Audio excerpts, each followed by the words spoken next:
This episode, we do talk about topics like trauma, sexual abuse, child abuse, and suicide. Viewer discretion is advised.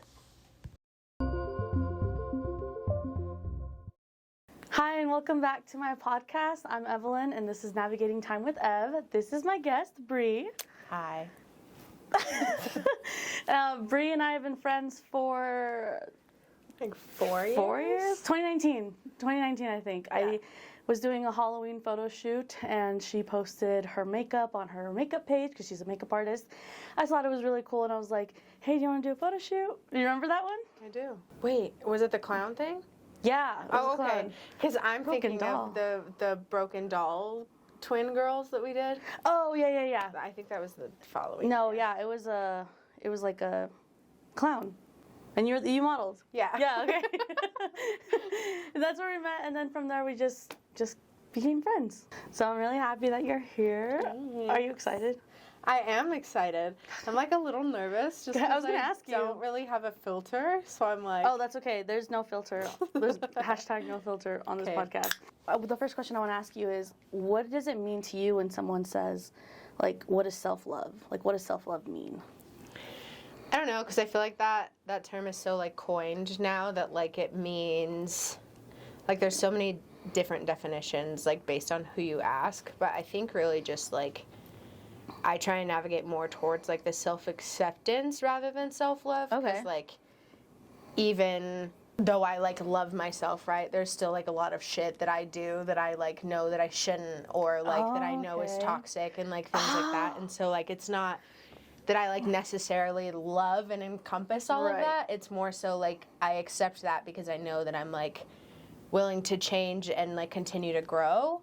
So it's more just, like, self-acceptance and, like, really accepting, like, yourself for who you are, where you've come from, like, circumferencing all of that together and just, like, taking it with a fucking grain of salt. Because, like...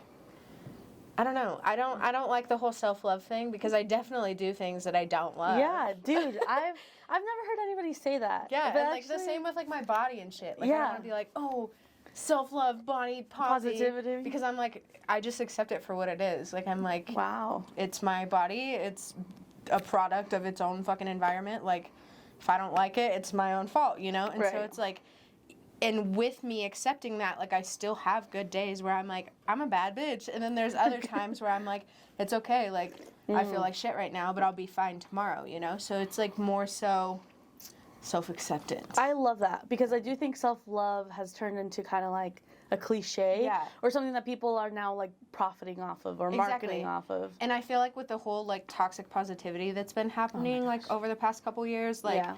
I feel like there's just so many things where, like, people are like, oh, like, you shouldn't call yourself fat. You're so beautiful. And I'm like, right, I never said I wasn't. Like, Yeah. and, like, just because I'm fat doesn't mean that I have to love that about myself. You know, I just accept it. Like, Self-acceptance. I think that should be the new thing. yeah.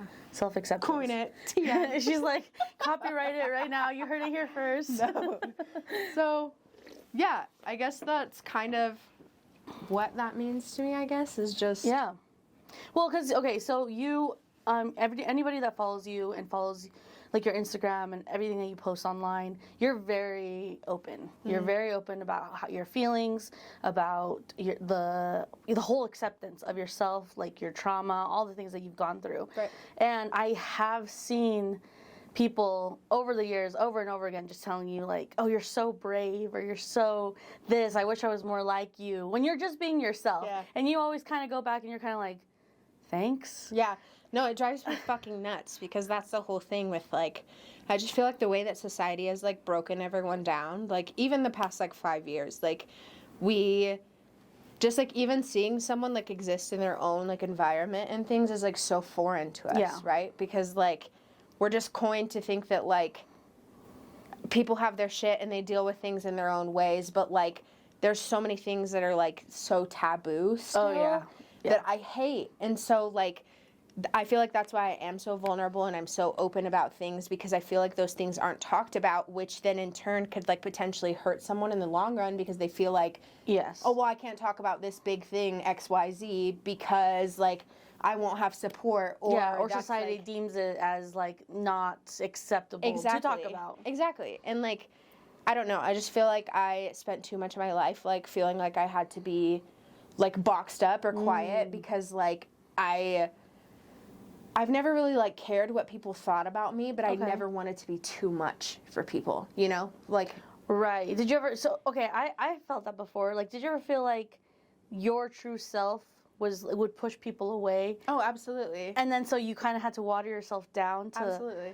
Like up until like the past, like year and a half, like even then, like Really? where I'm so like about my identity and about who I am, like I feel like I still was scaling it back to like an extent because like I feel like a lot of my trauma comes from like my abandonment issues with my parents and things like that. And so I was always like, oh, well, like I can't go to this person for this thing because then they'll view me as a week or. Exactly. Yeah, okay. And like I felt like I always had this like pressure on me to like be the best because if I'm the best, then no one will leave.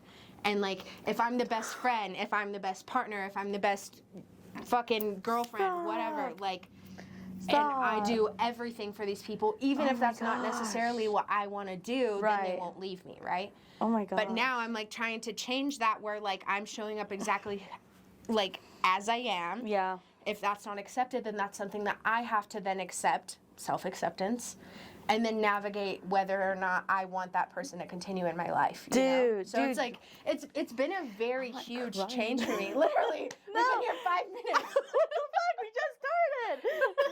But no, like I think just like giving yourself like some fucking credit and like realizing that like you should be able to show up exactly how like as you are because you do that for everyone else, you know? Yeah. Like there's no expectations for how I think that people should like come to me or be around me or anything. Like literally, like if you are just like accepting and chill and like whatever, and like we still have our own bad days and shit, but like just as long as you're like willing to acknowledge that like everyone has shit and you have people there to support you whether or not you want that, then I mean that's really all you can do, you know? Dude, that's so, everything you just dropped was like hitting too close. Are you my For You page? Like, what the fuck? No, seriously, because I had an epiphany just last week. So I've always known I have attachment issues, and I know that comes from like people leaving and or me being the best, me being that best friend, or treating them like they're my world, but they still would leave, and it made me feel like, well, what's wrong with me? Exactly. Like, what did I never did anything wrong. I gave you everything, and like, you still chose to just like. You know, I felt taken for granted all the time. It's so hard, and like where you're constantly grieving that and grieving that relationship and then having to like adjust how you like feel things and how you portray emotion with like the other people in your life. And it's like, well, what the fuck, like, why do I feel like I have to be this way when I'm not the one doing anything? Yeah. So. And you feel like you're the one that's giving so much.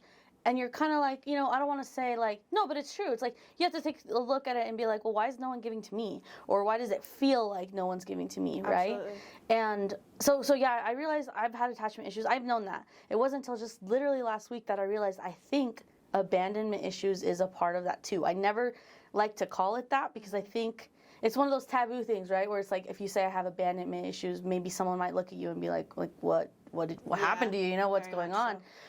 But it's true. It's like I have abandonment issues, and that could have started. That I know that started from a very young place in my childhood with the adults in my life that would leave, and so it's crazy how those things can carry over to you, even if you didn't realize they affected you subconsciously. Absolutely. And so I've had that problem, and I have to take a step back, and I try not to take anything too personally anymore because that's something that I was really struggling with. Is, you know, if people would do something and I would think like, oh, it's because they don't like me, it's because they don't care about me, and really I've just realized a lot of people aren't even aware of other people. For sure. They're like because I feel like our entire generation is traumatized in a way, and so they're dealing with their own things that sometimes they're so unaware of the things that they do, how it affects others. Right. And not saying that it's right. Like, they could do stuff that's fucked up and that hurts people, but I don't think a lot of the hurt that goes around in our generation is intentional. I don't think people are trying to be malicious for the most part, but it's still, like, you have to take accountability, you know? Absolutely. And I definitely feel you on, like, the whole thing about, like, you don't think it's, like, malicious or intentional, but I do feel like there's a lot, like, especially in our generation, it's like we feel like we don't owe people anything, or, like... Yeah, that's true. Like, and it's with the whole toxic positivity thing, like, right? Like, the second that you feel like something's off, like, people feel like they just have to, like, bounce rather than, like, communicate. Or, like, ghost, because you don't owe anybody anything. But I, like, hate that shit. Especially because, like, I'm so willing to, like, talk about, like, literally anything, right? So then when I'm not, like, met with that, it's just super, like, jarring almost. Because it's, like... I feel like me, especially when I, like, invest myself into other people's lives and then, like, I don't get that back, that's something that's really hard for me to navigate, too, because I'm, like, I just feel like I'm too trusting in a way. Mm-hmm. So I'm, like, absolutely, like, all about reciprocity, and then when I don't get that, I'm like, fucking tight. Yeah. Lesson learned. No, literally. And I've always felt like, in that same way, I've always felt like, taken for granted, in a way. I think that's what it is that people just don't realize, like, you probably have done it, where you look at someone and you're like, do you not realize, like, how good of a friend I am, how good of a partner I am, like, and then, but that sounds weird to say, because maybe you question yourself, like, am I really that good, or am I, putting myself up on a higher pedestal? That's kind of like a dilemma I have, too, where it's like, I'm like, am I just making this up in my head?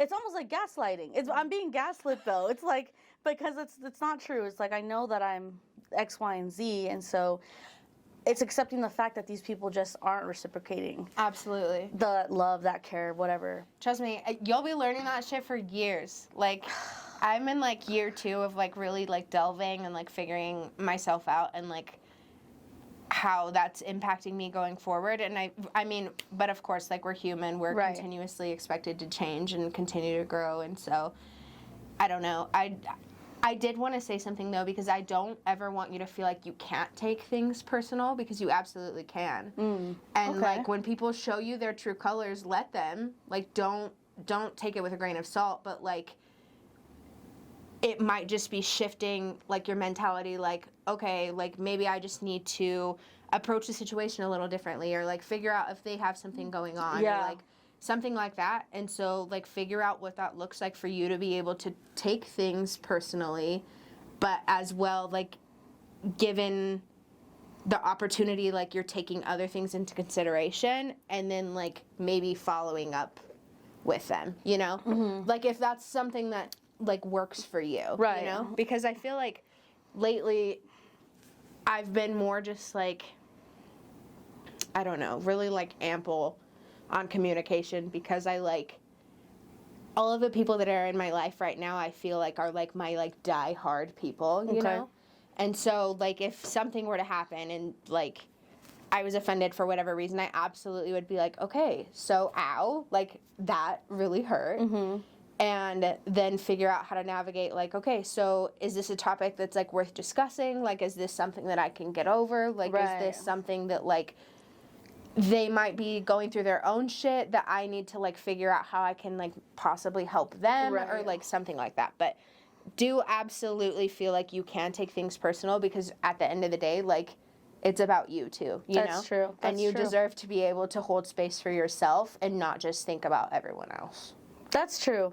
I think that's the hard part sometimes, is that it's remembering that you have to take care of you, too. And, I think people have problems or issues, like,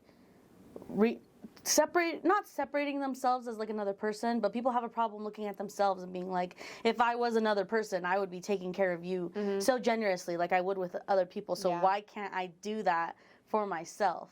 And that's so weird. That's super weird. But wow. Yeah. Therapy. Ooh, the Hannah Montana. Let me think about where I want to go from there, because that was a lot already. Oh my gosh. Okay, you brought up forgiveness and, like, forgiving people. Do you think you forgive people easily? I feel like it definitely Depends. I am definitely too forgiving. Okay. Which is something that I'm learning. But I have a bad habit of seeing people as multifaceted. So I am like, okay, that person hurt me, but here's 57 reasons why they could have hurt me. You justify it. I justify people's actions all the time. Yeah, absolutely. So I'm with that, like, with my parents, with my friends, like, even recently, like, I'm just like, oh, okay, like, that really sucked, but, like, I understand why you did that to me. Or, like, yeah. So I definitely am too forgiving. But I don't know, like, life is short, dude. And, like, I've tried to remove myself from scenarios and think about, like, this is everyone else's first life, too. You know? Like, this is their first, or maybe it's not, but, like, in this conscious timeline. Yeah, we know, right. Like, in our existence, this is their first life, too. And this is their first go around things. And, like, maybe they haven't gone through the things that I have to be in a position where I am, you know? Okay. And, like, I just feel like we all deal with things in different ways, but, like, I hate when people use their trauma as an excuse. Oh my gosh.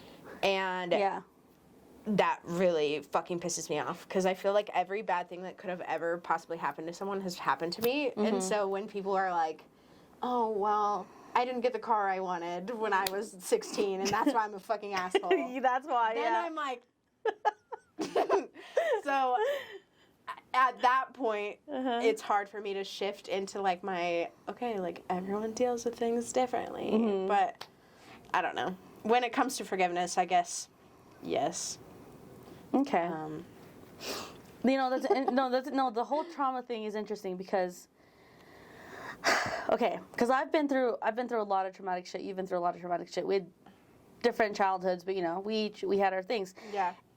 But I have met people that, and I'm not saying I wish they had experienced trauma, but, like, I've met people that, like, really didn't have anything like that growing up. And you can kind of tell with those people and people that have dealt with, like, traumatic things in their life, there's something different about it. There's something with the way how they view life, how they treat people even sometimes. Like, not always, but, like, a majority from what I've seen. For sure. And I just feel like, it's sometimes crazy to me that people that have not, like, I'm 27, I just turned 27, so I've met people that literally have, like, not experienced any hardship in their life, and to me, that's wild. It is insane. I'm like, I don't even know how, especially because my trauma and problems and issues have helped shape me into who I am. So sometimes I look at those people and I'm like, well, how are you, or how do you have any sort of backbone, spine, anything? Something like that, yeah. It's like, how have you been shaped then, right? Like, I don't know. It's really hard for me sometimes because, like, I try to be super understanding and, like, accept people for who they are because everyone's at their own point in their journey, right? But, like, I don't know. I feel like especially when I'm meeting new people, like, that is a question that I ask, like, right off the bat. I'm like, what's the worst thing that's ever happened to you? And I'm not kidding. Like, really? I always do that because I'm like, there has to be some level of something that I'm able to, like, either connect with or be, like, empathize with. Otherwise, I just, like, dead ass can't. Because I'm like, no. Like... Absolutely I need you to have trauma, or I can't. That's probably horrible of me because I should be able to just be like, oh, tight, like, cool. You're like, what are we talking about? But I'm like, the minute I, like, don't feel something that resonates with me, I'm like, oh, like, immediately, like, checked out. So. Yeah. Wow. Dang, that's. I don't know what that is. That's like. I don't know. Have you asked your therapist? Yes, girl. Lots of times. It's like, even with, like, Shameless, like, so many people are like, oh, Shameless, like, it's such a good show. Like, I've never seen it. I absolutely will not watch it because of, like, the like, similar lines. Like, the trauma. Yeah, in between that show and my life. Like, so many people are like, oh my God, you'd love Shameless. It's literally, like, your exact life. And I'm like, why the fuck would I want to watch that on a TV screen? Like, that's true. I absolutely will not do that. And so, I don't know. It's just... Like I said, I really try to be understanding, but sometimes I'm just like, Cool. Well, and also too, like, there comes a point, I feel like, where you can't blame your trauma anymore because you have to be putting in the work to Absolutely. better yourself, right? Like, and that's what I was going to say too, is like, with all the events that have happened in both of our lives, we've chosen to still look on the brighter path. We could have most definitely, like, completely shut down and completely went an opposite direction, or let the trauma, like, win, I guess, or take over and let it, like, I don't know, like, what's the point, you know? But for me, I always try to see the silver lining. I always, like, look at the good in everything. I'm very optimistic to a flaw. It's actually one of my flaws, is I'm too optimistic, because I'm always like, well, things will be okay. It'll work out. And people are like, how? And I'm like, I don't know, but it will. And so I feel like we're at a point, especially with all the resources and everything, like, you have to take accountability for your trauma and get yourself the help that you need in order to heal. Because if you don't, then you just dump that onto all the people around you. Absolutely. And that's not fair. Mm-hmm. And that's not to say that I don't do that sometimes too, right? We have bad days. Like, there are days I explode. There are days where it's overwhelming and I feel like I'm drowning and I let my emotions completely just, like, burst out. But I'm human, and that's going to happen. I can't be perfect or happy all the time. So it's okay. It's kind of like validating those feelings too. Not saying to not validate them, because they happen and they exist, you know, but it's just about, like, having the proper tools to equip yourself with, like, okay, well, where do I go from here? Like, yes. Not, that's actually really funny that you said that, like, we could have, like, gone the opposite route, because I have, like, countless people all the time, or, like, my therapists, like, over the last however many years, like, they're always like, I don't know how you do it, dude. And I'm like, yeah, I don't either, but I'm here. But, like, the whole optimism for me thing, I'm so fucking stubborn. Like, that's my fault. Like, I'm not gonna let anybody tell me that I can't do something. Like, I will not be, like, a product of how I grew up. Yeah, like, and that's something that I've always told myself, like, from a very young age. I've, like, literally always had this drilled in the back of my mind. Like, your past will not define your future. Your past will not define your future. Since you were young? Since I was, like, probably, like, 8.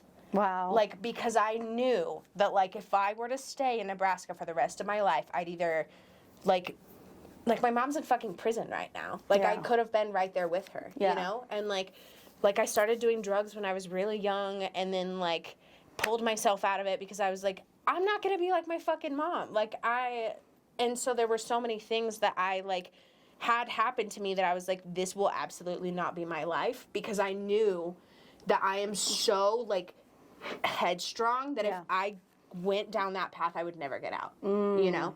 And so, like, by being able to reverse that and be like, absolutely fucking not, then I feel like I've gone, like, the complete opposite, but, like, it's still, like, that stubborn. It's still that survival. So it's yours still, is, like, that's what I was going to say. I feel like yours is really driven by survival 100%. mode. Do you think that changed over time? I feel like maybe it started survival mode. Do you think it's changed? It's definitely been a shift, like, within the past couple years, especially because I feel like I'm just now figuring out, like, who I am and what I like to do without having to be in survival mode. Okay. Like, especially when we had my brothers. Like, I didn't really get to be, like, in my early 20s because I, like, had to be a mom. And so now, like, I'll be 27 next month. And so just, like, I think, like, once I hit, like, 25, I was like, all right, girl, like, it's time to, like, fucking figure out, like, what you like, what you need to let go of, like, because there were so many things that I had just, like, it was almost like a primal instinct to me. Like, about just making sure that I would be okay and that, like, my family was protected, you know? And so, yeah, I don't know. It's definitely been a process trying to unlearn the things that I was so, like, embedded, especially with me being stubborn. And so, yeah, it's definitely been a journey, but... Yeah. No, I feel like we're both, like, I was put into a caretaker role from a very young age. I'm the oldest. So you know, that kind of, that whole thing, and, you know, parents going through their own traumatic things when I was younger that affected relationships and affected me having to step up as a mom. I know you did the same way, like, the same thing. And that's just, like, I feel like that also, though, established that whole caretaker role that led into our friendships and people in our lives that we were like, I want to take care of you, I want to give you everything, I want to love you. And then, you know, the whole not being reciprocated. So you're like, what am I doing? Like, I'm just trying to love you. So that's interesting because, you know, it's all about standpoint theory, which is like what happened to you as a kid, or you are the way you are because of this. That's what standpoint theory is in sociology. And it's because, and all that stuff is so true. It goes back to your childhood. It goes back deep to your roots. Like, even if things that you didn't even realize affect you, you know? So, yeah, that's wild. Damn, that's crazy. Yeah, and like even just like learning about like attachment theory and like the way that we handle conflict, or like there's a thing called like an ACE test, and it's like an adverse child experiences test, and it's like it tells you like all of the things that could potentially happen based on the experiences that you went through like as a child, like even like health related things. And I feel like it's just something that's like so taboo, right? Because like people don't realize that like all of this shit that could have happened could give you like heart disease in like 30 years, like or like fucking things like that. And it's something that should be more like talked about and not so like, I don't want to say like stigmatized, because with the whole like way of, I don't know, there's just like a lot of toxicity behind like certain buzzwords.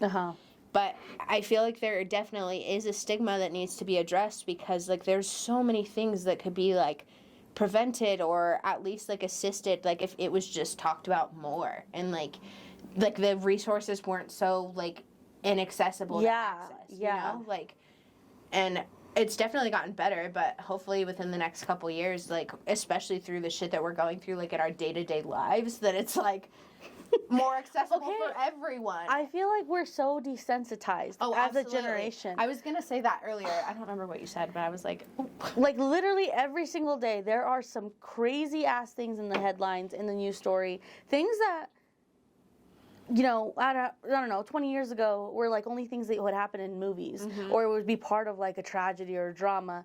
But it's now our everyday lives, and we just make memes about it. Absolutely. And we laugh about it.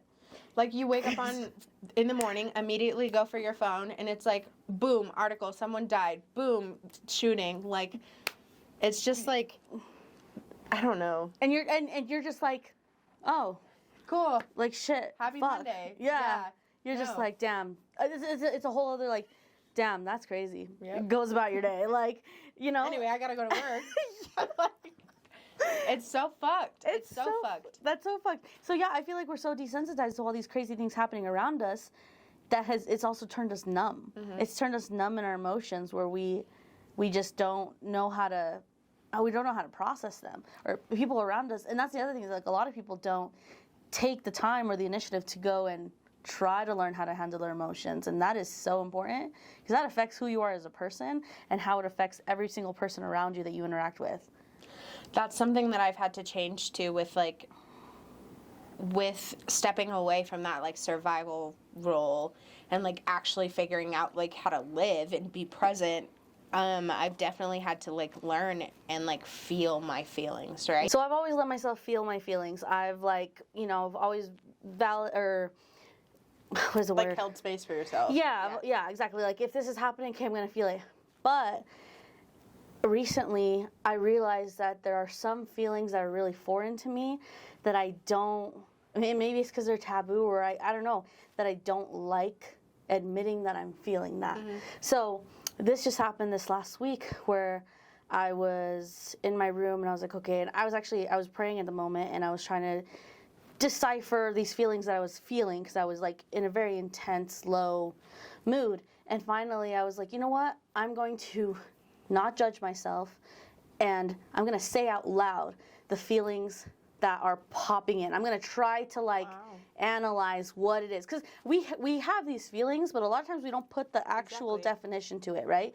We don't take it and we're like, oh, this is anger, this is this. So I tried to do that, and I was like, okay, like, yeah, I'm feeling sad, I'm feeling angry, I'm feeling jealous, I'm feeling like, you know, manipulated, or just like all this stuff that those words were feelings or they're feelings that I never wanted to, like, I guess, admit. So even though I subconsciously knew I was feeling them, making them real, like, is something I try to avoid. But I was like, you know what, I'm gonna not do that so that I can take care of it now. So I can maybe have a better understanding of how to navigate these feelings. And it helped. Like, it helped to finally just, like, say it out loud and to admit it and be like, okay, Good. how do I, like, now go one by one, right? Like, why am I feeling this way? And then how do I fix it, or how do I make it better, you know? But I think a lot of people, they don't want to admit their feelings, and that's like, I think that creates a spiral of thoughts that's when people start to, like, oh, I'm not feeling this, just push it down, and then it explodes, right? And then you don't know what you're feeling. So I think identifying what it is you're feeling is a really smart thing to do, that everyone should do. I totally agree, and I agree with you to an extent of, like mapping your feelings out and analyzing why you're feeling that way. But I think sometimes you just need to fucking feel it. And, like, if you're able to put a word to that, great. Yeah. But, like, I don't want you to feel like you have to, like, explain it away or, like, anything like that, because, like, you don't have to, at that moment, attach validity for you to be able to feel those things. Right. And so, good. But also, don't do that every time. Yeah. Because I want you to just, like, Well, that's what I'm vibe saying. it I out do give and, like, myself the space to Good. feel it. Okay. And I think it had gone to the point, though, where I was like, okay, I need to address this. Yeah. Because I'm continuously feeling this, so I need to figure it out. Yeah. But yes, I agree. It's definitely feel your feelings, but also learn how to deal with them. Learn how to... However that looks like. How, for you. yeah, and that's a whole other thing. Like, for me, it's creative outlets. Like, I have so many creative outlets with photography, videography. I mean, this podcast, like painting. I did chalk art the other day. Like, just that's my outlet for my feelings. It's like release. And I know not everybody has that, which I think is important. It's important to find a way to, like, let your feelings out, whatever that may look like. What does it look like for you? That's a good question. I don't really know, honestly. And that comes with, like, the whole, like, still, like, figuring out, like, what works for me thing. So, honestly, like, when I'm, like, feeling some type of way, more often than not, I'll just, like, cry about it or be pissed off about it or whatever. And then mine is more, like, ceremonial, I guess. Okay. Because, like, I figure out what it is I'm feeling, whatever, I feel it. And then... like, at the end of that, I'm like, okay, so what do I need to do to either put this to rest or, you know, hold space for it or whatever. And so there's been, like a funeral. Like, I've had a funeral for myself, like, for who I could have been. Really? Like, how did that look? It was very interesting. Like, I, like, printed off some pictures of, like, me as a kid and, like, everything that I, like, expected from my mom or a parent or just, like, an adult in general. I, like, wrote down on paper, like, I can't even remember now, but, like, there were just, like, things that, like, I had, like, grown up seeing and, like, wanting that, like, I had held on to for so long that I, like, didn't even realize. Yeah. And so I just, like, gave myself some fucking, like, an hour on some paper, and I wrote everything down, and then I cut it up into, like, little pieces, and then I just, like, put it all in a box with the pictures, and then I went outside and I, like, read each individual one, and I was like, okay, so, like, we're acknowledging this. It happened. It wasn't okay, but, like, we don't have to hold on to this forever. And then I burned everything, like, after, like, the pictures, everything, and that was my way of being like, okay, like, this is, like, that chapter's not closed, you know, but it was, like, putting to rest, like, what I had expected for so long, and, like, honoring that inner child that will never exist. And so you can move on. Whoa, that's deep, dude.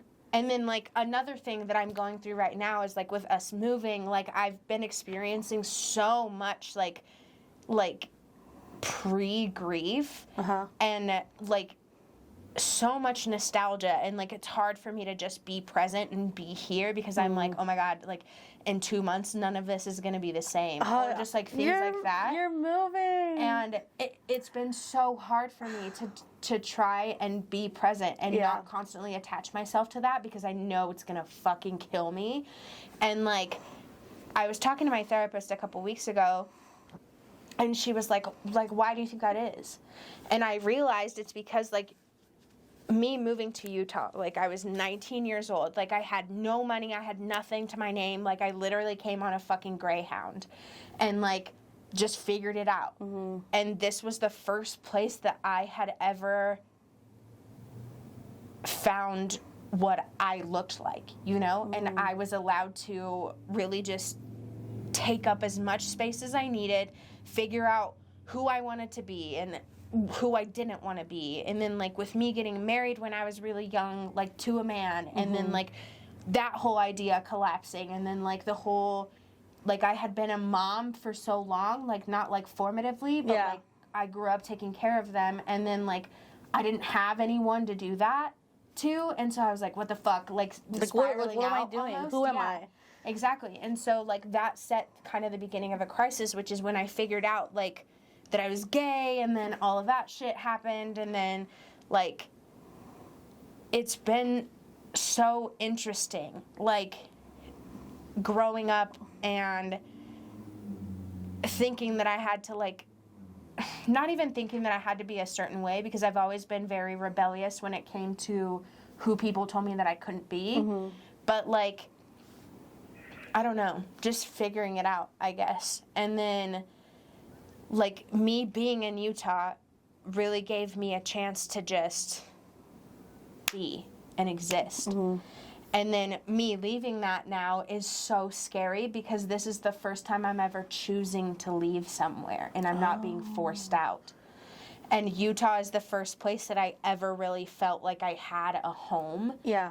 And, I don't have a childhood home that I can go back to. Like, I don't even have... Right, you don't look at your childhood home, your childhood town, you don't look at Nebraska as, like, this loving, happy place. That will always be home to me, but, like, home is so much more than chaos. Yeah. And, like, there's just so many things that I had never...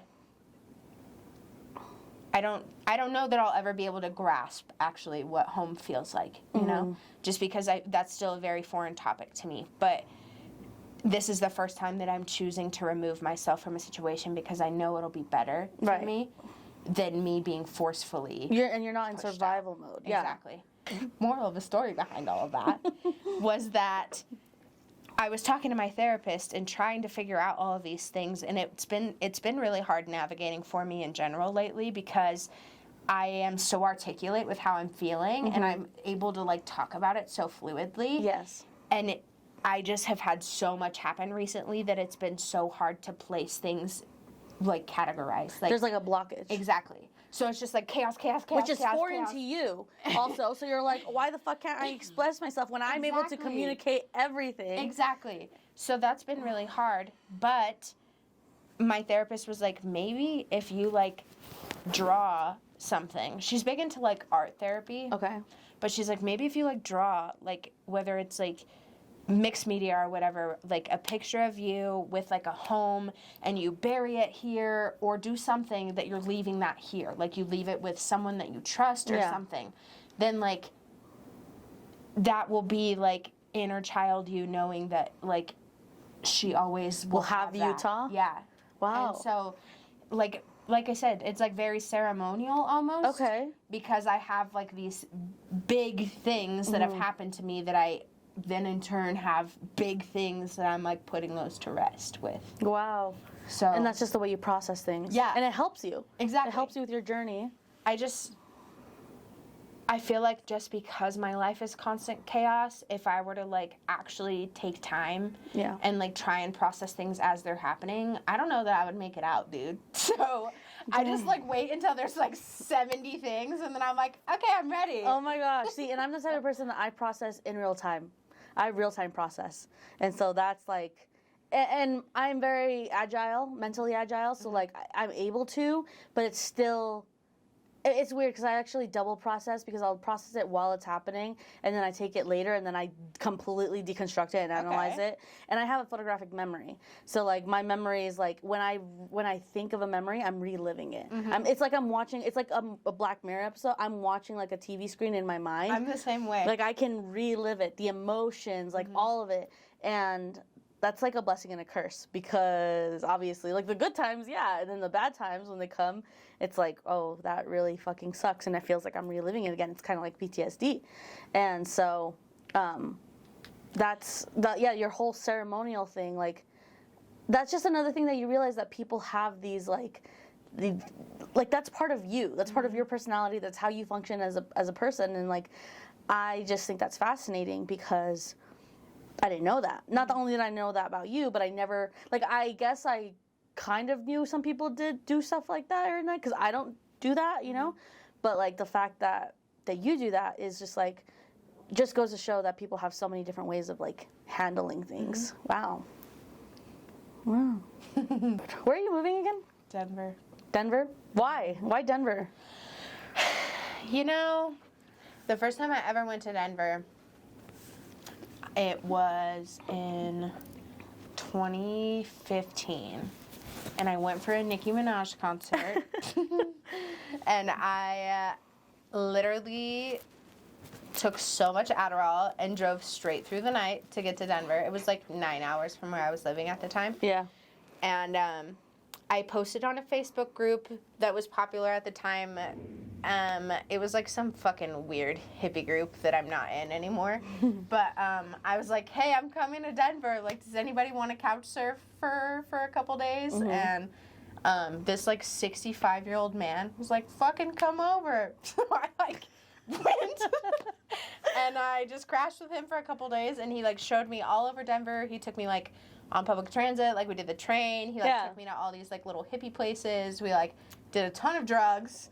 And he like took me to Red Rocks, and it was just like such like a vulnerable period in my life, like already. Yeah. And then I had never really had like a man that I had like felt safe around. Right. And so like my way of doing that was just immersing myself in these dangerous situations. Strangers couch. And then hoping for the best. And he was actually like super cool. Like we just vibed, and he absolutely did not have to take me into his home like that, and he did, and nothing happened. So I mean, it was cool. Wow. But then after that, I was like, I fucking love this place. And it was probably like drug induced, but just every time I've ever been there, it's just like the overall vibe of the city. Like I just love it. And I feel like since I am from Nebraska, Denver's like the perfect middle ground, because it's like the perfect mix of Nebraska, and like you can find places that are really like desolate and like country, which is where I grew up. But then like Denver's like such a big city, so it's like I'm like city person with country roots. Okay. Okay. So I love the city, but like I love being out of the city so I can like regain consciousness and like and not feel like a worm. Okay, so you're very sex positive. Why is that? Like, that's something I feel like a lot of people can, like, they see you online, you're constantly talking about that, like, and how it's like empowering being sex positive. What led you to be that way? So I was like sexually abused as a child, trigger warning, and I was always like super hypersexualized, like growing up. Like my mom had a lot of really disgusting boyfriends, and I think just because I'm so fucking stubborn, I was like, I am not gonna let a man like dictate who I'm gonna be. And a lot of that was like unpacked when I got divorced, and like me being with a man and getting married at 19. Right. And like we were married for like 2.5 years, and then the more I started going to therapy and the more I started like delving into things, I was like, oh fuck, like I have a lot of like hatred towards men, like as a whole, and it's almost like it's toxic, and I've had to unlearn things. Okay. Definitely, because like I shouldn't generalize an entire group of people based off of a couple mistakes, but anyway, so with me being so sex positive, I feel like it's almost more of like in spite of them. And like when I was younger, like I was very sexually active from like 14 on, But at that point in time, it was because I had, like, so much hatred for myself. And for me, like, I'm a very shameful person. And so once I feel like something that I should be ashamed for, I, like, dive into that head first. Whoa. So when I was, like, 14 and started being sexually active, I was like, oh, like, I hate how this makes me feel, so I'm going to relish in that. So then I, like, did all of these crazy fucking things that I should not have been doing at 14. And it took really until I was like 20, 21 to like figure out like why I had put myself in situations like where I drove to Colorado and met a random person. And like I used to meet people on Craigslist and shit like when I was young. What? And like there's so many things that I look back now and I'm like, I wish I would have just had one person that was like looking out for me. Yeah. You know? Because I could have saved myself a lot of trauma that I now have to deal with. Right. But by dealing with all of that, I feel like it almost made me more of like I said, like I don't let anybody tell me that I can't like vouch for myself or feel good about myself because of X, Y, and Z. Like, and with me, like, loving to talk about things that make people uncomfortable because, like, they don't think that way or they were never brought up to, like, feel okay to talk about those things. Like, there's so many things that, like, if someone would have just talked to me about, it would have saved me so much shame, you know? And, like, it would have saved me so much hurt because I didn't have someone that I could talk to about sex or talk to about boys or even girls, like, once that started being an option for me, you know? Yeah. Like, and so it was just something that I had to learn because I was like, fuck, if I don't have anyone that's gonna be there to, like, give me guidance, then it's like, at that point, I become hypervigilant because I want to be that for everyone else. Okay. So it's definitely rooted in, like, the whole, like, you know me. You know I always say, like, be who you needed, you know? And so it definitely comes from that. And, like, with the whole, like, people always telling me that, like, I shouldn't call myself fat because I'm pretty, or that I'm so brave for fucking wearing a swimsuit that if a skinny girl was wearing, it would be nothing. And so it just comes from, like, that's my way of, like, reclaiming, like, what feels good for me. And, like, it's probably just me telling everyone to fuck off, honestly. Like, no, but I love that. I love that. Like you said, you know, it's interesting, too, because, like, a lot of your stuff, you're like, it was because of stubbornness, it was because of survival mode, it was because of spite.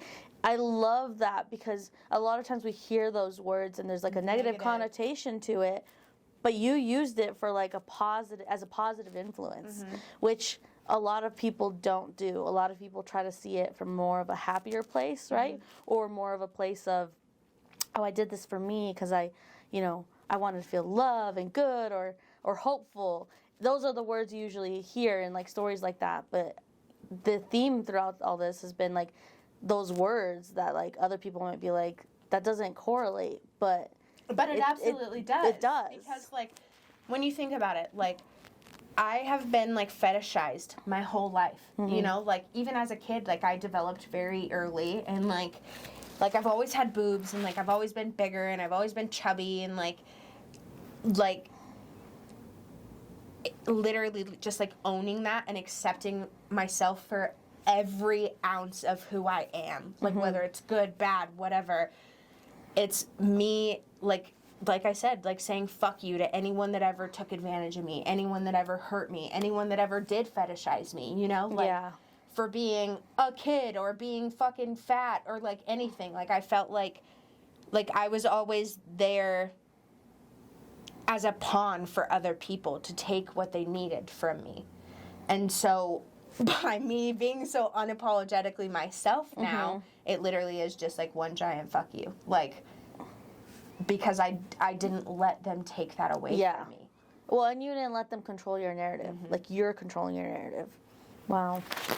So, and with that, with the whole, you know, sex positive and body positive and all that, like, you have, or at least, like, you know, I think, and so does everybody else, that you have all this confidence. Do you think that it's true? Like, do you think you have confidence? And if you do, because obviously we have our up and down days, so talk about the days, like, that are up, the days that are down, and also, what do you think confidence does for a person? Like, do you think it actually does something, you know? Oh, absolutely. And I am confident, very much so, but it's more in that I know I'm a good person and my personality and how accepting I am of other people, like that rock fucking solid, like nothing. And then the whole like thing with my body and shit, like it definitely took a lot for me to be at the point where I am now. And I feel like I touched a little bit on this earlier, and like with the whole like accepting myself for who I am, like I definitely do still have bad days, but like my confidence has like increased significantly within the past, like, I don't know, like 3 or 4 years. Because I stopped telling myself, like, oh, you're ugly, oh, you're this, oh, you're fucking fat, like, whatever. And I still tell myself that I'm, like, fat sometimes, which is hard. Because, like, something that someone said to me recently is, they already know you're fat. Like, you don't have to cover up. Like, you don't have to hide it. You don't have to relish in that, you know? Like, they already know. Like, clearly, like, when I walk down the street, you can tell I'm not skinny. Like, and so part of me being, like, confident and, like, just accepting myself is, like, I'm gonna wear whatever the fuck I want because they already fucking know, you know? Right. And, like, with me having bad days, like, even, like, recently, I think like, the day after we went to Pride or something, I was, like, so upset because my friend had took a video of me when I was doing karaoke, and I was, like, very off guard, like, just having fun, and it made me really upset, actually, because that night I had so much fun. Like, I was just fucking being crazy and, like, singing and, like, dancing crazy when I was singing and, like, laying on the floor and laughing, and I, like, fucking did a screamo song, like, and I had so much fun. Right. And then I saw these pictures that were taken of me, and I was like, that is not what I look like. Like, you are fucking lying. And then it taints that, like, memory. You start thinking about, is this how it looked? Is this how everybody sees me? And that was so shitty because I was like, oh my God, like I literally told Andy, I was like, I feel like I have reverse body dysmorphia. Like, I think that I'm smaller than I am. And I was like, that, like, literally shook me to my core. But then now here, as I'm, like, sitting here talking about that, I'm like, for what, dude? Yeah. Like, I had so much fun that night. And so it's, like, been so hard because I do want to let myself, like, feel those things because obviously, like, I'm not quite ready to let go of that yet. But, like, it shouldn't taint that experience. Like, now I'm going to remember that forever because I'm going to be like, oh, dude, I felt fat that day. Yeah. You know? Not like, oh my God, I had so much fun that day. And that's so crazy that we, like, once we think about our physical appearance or the way that we look, it almost, like, invalidates all of that. It's almost like you forget all the actual feelings you were feeling, right? 'Cause in the moment, you were being present and you were just experiencing life. But then the second you thought, or you saw those videos, you started to, like, pick yourself apart, right? Which is, like, what everybody does. And that's just our society nowadays because we have cameras, we document everything. Like, back then, I mean, even just, like, a few decades ago, we didn't have the huge access to capture photos or videos like we do now. And so I wonder how that's correlated too. I mean, I know it has affected each generation more and more on its body image, its, like, self-worth. I tell people all the time that I wish I would not have had unrestricted internet access, like, in middle school.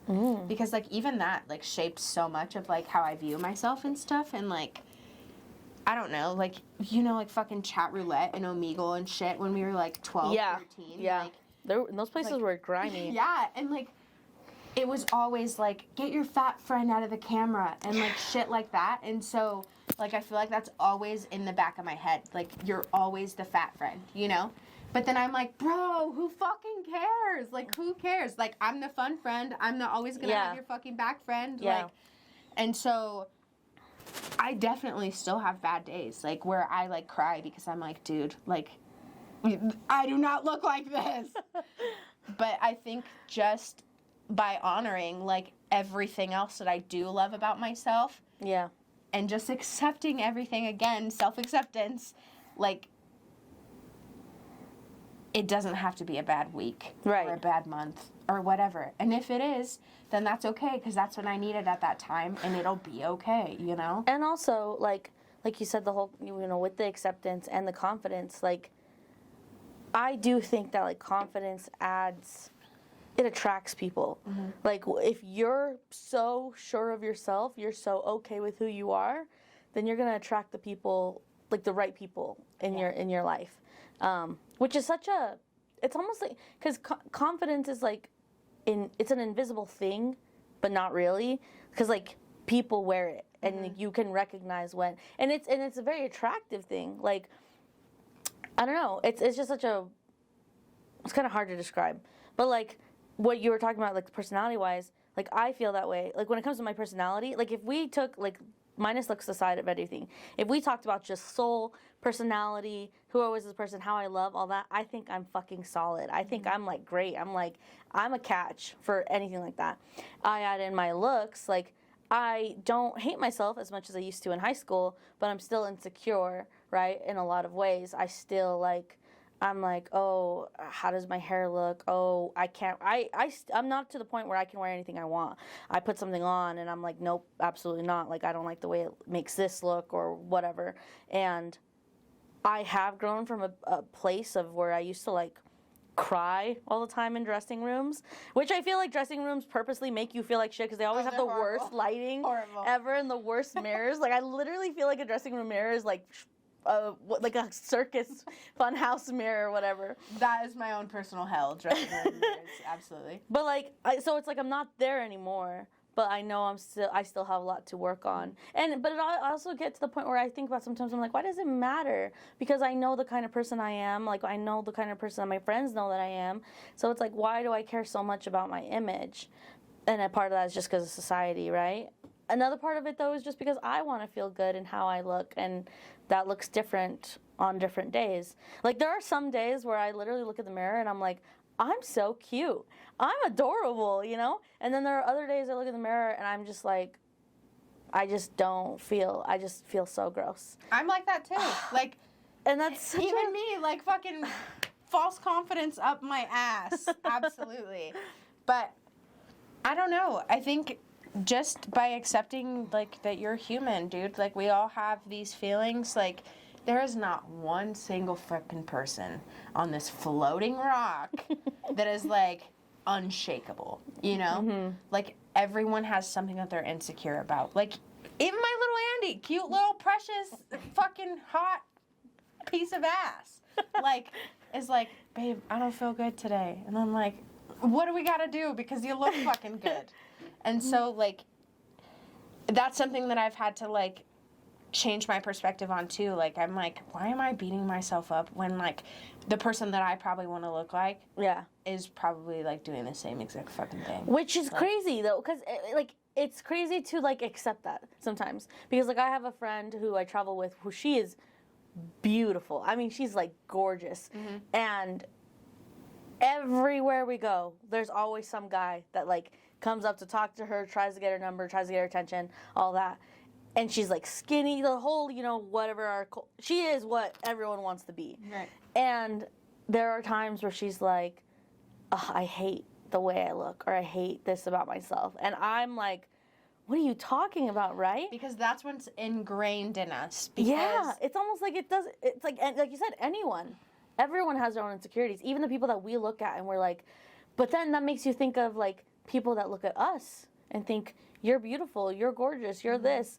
You know, how could you think that about yourself? Because that's what it's like. I'm like, how could you think this about yourself? You're beautiful. But then it's like, whoa, there are other people that think the same thing about us. Right. And a lot of that comes from, like, a capitalistic standpoint, Yeah. right? Because we have to, like, feed into this unattainable image because no one's ever going to reach that. Like, and so it's like, how are you spending your money on? Whether it's on clothes because you want to look like this person, or makeup because you want to look like this person, or fucking whatever, like gym memberships because you want to look like this person. Yeah. Like, even if we all had the same fucking amount, like, we all woke up and we're on a very strict schedule, adhered to every second of every day, like, we ate the same, we had the same workout routine, anything. We would all still look different. Yeah. Like, absolutely everyone. And we have to accept that. And it's so shitty because I'm like...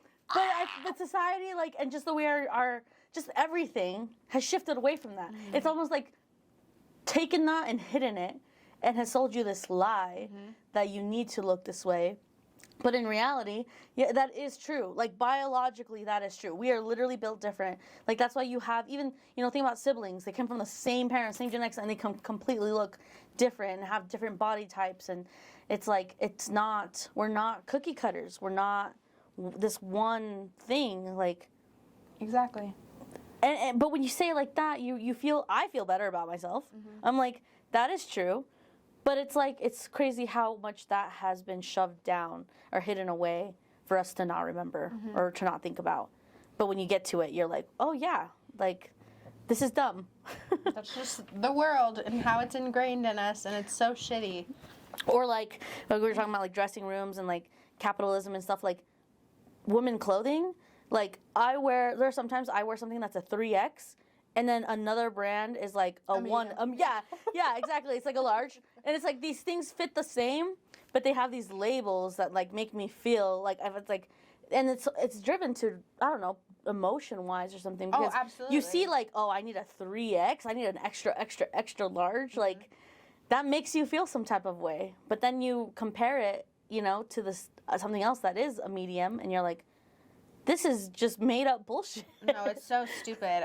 Like, literally, society is rooted against women as a whole. And, like, just even people in general. But so shitty. So, yeah, I think just by giving yourself the space that you need to feel how you're going to feel, and then realizing that at the end of the day, like I said, feelings are meant to be felt. Everything is temporary. Literally everything. I read a quote like that. Wait, I think you shared it. I think I reshared it. Yeah. About everything is temporary. Everything the good, is, the bad. Exactly. All of it. And I feel so stupid and, like, cliche saying that, but dead ass, that has saved me so many times. Like, in, like, moments where I absolutely thought that I was, like, not gonna make it through. Like, I've just been like, everything is fucking temporary. Like, even the things that I wish were forever, you know? And so just by, like, accepting that, acceptance as a whole. Yeah. And just constantly telling myself, like, dude, I'm a bad bitch. That's helped so much. Do you do a lot of positive affirmations? No, actually, really? I hate that. It's so cringe to me. I'm not an affirmation person. Like, I used to do it with the kids that I nannied. Yeah. Because, like, they need that. Right. But, like I said, I'm a shame person. Okay. So okay. I'm absolutely not one that's gonna, like, sit in the mirror and be like, you're beautiful. You're worth it. I would rather fucking kill myself, if I'm gonna be honest. But by constantly telling myself, like, dude, you're fucking hot. Like, you're a bad bitch. Like, on the days where I truly feel that way, then I have something to reflect back on when I'm not thinking that way. Right. And then I, like, go through my pics and I'm like, oh, I know. I'm so hot. I know, on your story you posted, you're like, how was I feeling low about myself? No, literally, I'm like, bitch, you look so good. Like, why were you crying? Yeah. Oh my gosh. Yeah. That's so funny. Like, I'd rather kill myself. I am not an affirmation person at all. It, like, literally gives me the ick. I don't do well when people put me on, like, pedestals in any way, shape, or form. That's why when everyone tells you all those things of, like, you're so brave, you're so this, you're so that, you're kind of like, stop. Yes. I'm just being me. Yeah. And it's, a lot of that has to do with, like, the whole spite thing. And then, like, even, like, when people are like, oh my God, you're such a good sister, when they, like, hear about, like, what I had to do. Like, I'm like, no, dude. Like, you think that I want to be fucking taking care of kids that aren't mine when I'm 22 years old? No, I'm trying to be popping my pussy on a fucking yacht. But here we are. And so but then I feel shame, right? Because then I'm like, they don't have anywhere else to go. Like, I had to be there for them. Like, right. And then, like, I caused them more trauma because I was just trying to figure it out. And so it's like double-edged sword. But just trying to be more, like, understanding with myself and, like, realizing, like I said, like, this is my first time consciously figuring things out in this given point. and just trying to be better. Whether that's confidence-wise, human-wise, how I feel, look, act, talk, whatever. Just accepting myself. So, I don't know if you do this, I do this, and some people think it's weird, but like when I have gone through some really traumatic things, or I'm feeling like the most depressed ever and I'm like crying my eyes out, I record it. I record myself in that state, because I look back on it later, I mean like way later, to be like, I'm not there anymore, or like I survived that. And so the whole everything is temporary, you know, I think of the moments in my life where I wanted to die. It's like this is gonna kill me, and I got past it.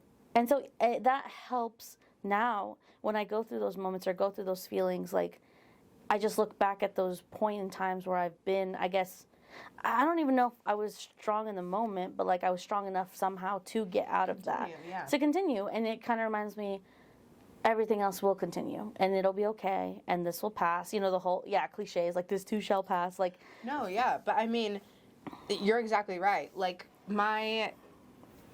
when I was 15, I had a failed suicide attempt, and my cousin at the time, him and I were really close, and he, like, after I got out of the hospital, I, like, went to go stay with him for a couple days, because that's what I needed at the time, and he, like, was asking me all these questions, and he just didn't really understand, like, whether it was mental health, whatever. And he was like, how could you, like, purposely want to hurt yourself? And then I remember, like, telling him, like, nobody's ever shown up for me, or, like, you're the only person that cares about me, you know? Just, like, 15-year-old things, like, whatever. And then him being, like, at the end of every day, I want you to think about whatever bad things happen, and I want you to tell yourself that it won't be like that forever. And he's like, and then what's going to happen is the sun's going to come up again, and you'll have a new day. And, like, that's something that he, like, really reiterated in me, is, like, no matter what happens, the sun and the moon are always there, and there's always another day. And so he died when I was 18. And he was in a car accident, and the car flipped over because he overcorrected, and he died. And after that, I, like, literally spiraled the fuck out, because that was, like, my anchor, you know? And, like, at the time, like, I was in college, and I had my little brothers, and I was 18, so they were 9 and 10. And we were living in my car, and my mom had, like, disappeared off the fucking face of the planet. Like, nobody could figure out where she was. And I was, like, trying to go to school, trying to find functionality just in my day-to-day life. And I was on drugs at the time, too. And, like, when he died, like, literally just, like, everything shattered. And I was like, I absolutely do not want to be here anymore. Like, I can't do this, you know? And so then I had another suicide attempt. And what happened was, like, so telling that it was not time. Really? Like, I tried to jump off a parking garage, and my belt got stuck, and I, like, didn't fall. And while I was, like, trying to jump, like, the thing you said about, like, how when you relive things, you see everything in your head, like, you're there. Yeah. I do that, too. And, like, everything was just, like, literally, like, movie. And it was like, this is everything you're leaving. Oh, my God. And then my belt got stuck. And I was like, that is Mike. That's my cousin. Like, that's my sign. Like, I need to get my fucking shit together. And, like, I'm supposed to be here for a reason, you know? And, like, whether that was him living vicariously through me or whatever. Yeah. Like, I knew that it wasn't my time. And so that night I drove to my ex's house, and I was like, you need to take me to rehab. Like, I just tried to kill myself. Like, I need to get better. Like, I don't want to do this anymore. And so I remember it was like 3 a.m, and my ex was like, what the fuck are you doing here? Like, first off, like, it's 3 a.m. And I was, like, crying and, like, throwing up because I had done a bunch of drugs. And so I, like, slept on the bathroom floor. And he was like, you're going to get everything out of your system. I'm going to take you in the morning if you still want to go. And I was like, okay, let's go. So I woke him up in the morning. It was literally, like, 7 in the morning. And I was like, all right, let's go. And he was like, you didn't change your mind? And I was like, nope, I'm ready. So I went to my job, quit my fucking job right then and there, and I made him drive me to rehab, and we lived in, like, a super small town. The fact that you quit your job, though, you're like, I gotta let them know. Yeah, that is my toxic, I feel like I have to work through everything. But he drove me 45 minutes because we lived in a super small town in Nebraska, and he just, like, left me there. And so by me going through those things and, like, then being in rehab and, like, having to deal with things as those progressed, and, like, it was, like, a rehab that was, like, suicide focused. So I was there for a while, and then I, like, went through a terrible fucking breakup while I was there, like, with my ex. And so it was just, like, so many things were happening at once. I have to be here for Mike, you know?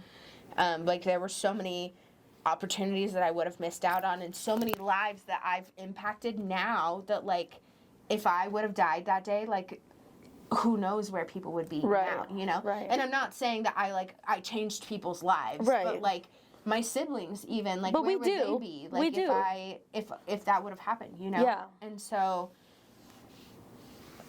just by realizing that, like, literally everything is temporary, even if you don't want it to be, like, it's changed me completely.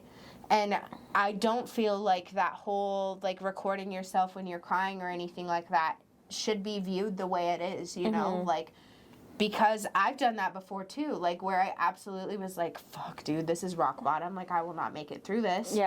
And then I go back a year later and I'm like, damn, dude. Like, I thought that was hard. Right? Literally. So, and whole, like, whatever fucking works for you. Dude. Like, and the whole thing about, like, temporary, like, I like what he said about the sun will be there and so will the moon the next day. For me, the similar quote I found that I think I've held on to that really helps is that, like, all your good days haven't happened yet. Or, like, you haven't met all the people you're going to love. I tell myself that all the time. Like, because it's true. It's like, even when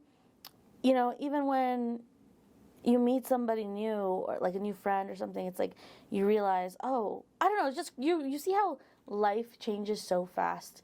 And a year always seems like, wow, that was a year ago. My life was so different a year ago. Even though other things could be the same, things are different. You're different. You're a different person. And so, yeah, that quote, and especially because, like, when it comes from a people standpoint of, like, loving, because I'm all about community and friendships and connections. And so it's like, yeah, I haven't met all the people I'm going to love in my life. And I think that's a beautiful thing. Like, and I'm only 27. Like, I just turned 27, and I feel kind of old right now. I'm like, I feel old. But, like, realistically, that's young. Like, we're still really young. And hopefully, like, we have a long life ahead of us, and there's so many memories that, we're going to make that we don't even know about yet. And that's something it's almost, like, haunting to me, because I'm like, something that I've always known about myself, like, from a very early age, like, I literally used to have nightmares about how many people are in the world, and, like, how everyone's life is just as vivid and whole as my own, and, like, these people have, Sonder, I know. Because I fucking looked it up when I was, like, 11 years old, because I was like, why all the time am I experiencing this? And, like, that's something that I've always been so, like, haunted by. Like, there are so many people in the world, and, like, so many, like, experiences that I haven't had, people that I haven't met, like, and what if I don't meet those people that should be in my life, you know? And it's just, like, it's so haunting, like, knowing that there's this vast amount of things that you may never do or see or experience, and all these paths you can choose to go down. Literally you can choose. We're in the fucking multiverse. Yeah, like, we are. No, But with the quote that you said, I absolutely think about that all the time. And another thing that I always think about is there's a band, one of my favorite bands, they're called Sleeping at Last. And they have a song, and one of those lyrics is darkness exists, make light truly count. And it's like so stupid and cliche, but that's something that I've held on to for like the past 12 years because I'm like, and whatever you can find to ground yourself and attach yourself to reality, by all means do. So you want to take a fucking video of you crying for 5 minutes? I'll be right there. I'll record it for you. You're like, you're like the meme. Put your head up. You're like the meme from the How to Train Your Dragon. Like, literally, yeah. No, like, I'm all about for figuring out like what works for you, and at the end of the day, like as long as you're actively choosing to be better than the day before, yes, like by all means, do whatever. Self-growth. That's why it's so important. Dang. Mic drop. Basically. Did you just whip? I did. I don't know. I saw this thing where this girl on TikTok like said that anytime her boyfriend pisses her off, she makes him do the nay-nay because then it like takes it away. That's funny. Anyway. Oh my gosh. I feel like we could sit here and talk for hours, so we probably. Yeah, I feel like we could too, but I feel like that. I feel like that was a good way. Yeah. That was a good way to end it up. Now for real this time. Thank you. You're welcome. Thank you for being on this podcast. Of course. And is there any final things you want to say? Anything you want to tell people listening? Just do whatever makes your life worth living. Whatever that looks like for you. There is no rule book. There is no one to impress. There is no one way to live. So find what works for you. The world is vast and there are a lot of opportunities, and I wish you the best of luck. I love that. I love that a lot. Sayonara. One last thing is just, where can people find you? Literally anywhere. Instagram, TikTok, Facebook, Twitter. Probably not Twitter, actually, now that I'm saying that. Just say my handle's just naturally Bri. That's an @ sign. This is Disney Channel. Naturally Bri with 2 I's. Even though she doesn't spell it that way. It's just BRI.